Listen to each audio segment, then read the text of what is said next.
Alo ជំរាបសួរចាជំរាបសួរមកជួបជាមួយគ្នាខ្ញុំទៀតហើយនេះមកផ្ទះនៅចំការក្តៅណាខាងខ្ញុំនេះអត់ភ្លៀងសោះខាងបងប្អូនណាភ្លៀងជួយប្រាប់ខ្ញុំផងមើលនេះអីវ៉ាន់ដាំក្តៅខ្លាំងពេកនេះងឹបអស់ហើយចេក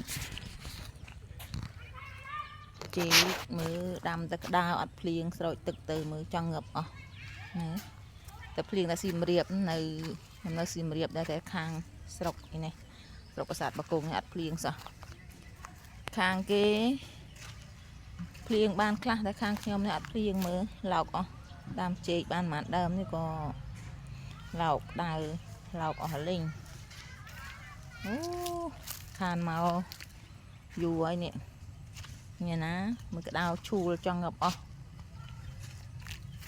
ភ្លៀងតែនោះឯងខាងនេះអត់ភ្លៀងសោះតែភ្លៀងតែខាងនៅស៊ីមរៀបដែលគេអត់ធ្វើស្រែខាងនេះធ្វើស្រែអត់ភ្លៀងហ្នឹងហើយមានអីច្រើនទេមានប៉ុណ្ណឹងឯងមើល